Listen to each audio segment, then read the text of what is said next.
Hi అండి.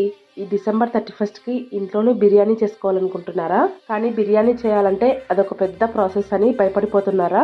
దమ్ పెట్టి ఇదంతా చేసే పని లేకుండా ఇలా కుక్కర్లో సింపుల్గా బిర్యానీ చేసుకోండి. దమ్ బిర్యానీకి ఏ మాత్రం తీసిపోదనమాట, అంత టేస్టీగా ఉంటుందన్నమాట. ఎక్కువ టైం కూడా పట్టకుండా కేవలం ఒక హాఫ్ అన్ అవర్లో అయిపోతుందండి. టేస్ట్ అయితే సూపర్గా ఉంటుంది. ఖచ్చితంగా ట్రై చేయండి. అలాగే వీడియోకి ఒక లైక్ చేసి స్టార్ట్ చేయండి. ముందుగా బిర్యానీ చేసుకోవడం కోసం స్టవ్ పైన కుక్కర్ పెట్టుకొని అందులోకి 2 టేబుల్ స్పూన్ల ఆయిల్ వేసుకోవాలి. ఇక్కడ కావాలంటే కొద్దిగా నెయ్యి, కొద్దిగా ఆయిల్ కూడా వేసుకోవచ్చు.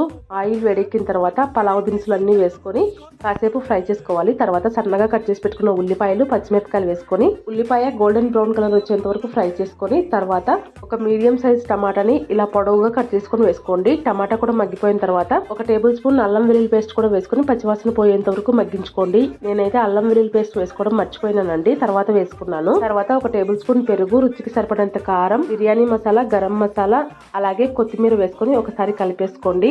ఫైనల్ గా శుభ్రంగా కడిగి పెట్టుకున్న చికెన్ కూడా వేసుకోవాలి. ఇక్కడ నేనైతే 1/2 kg చికెన్ అయితే తీసుకున్నానండి. చికెన్ వేసుకున్న తర్వాత మసాలాలన్నీ కూడా చికెన్ కి పట్టేలాగా బాగా కలిపేసుకోండి.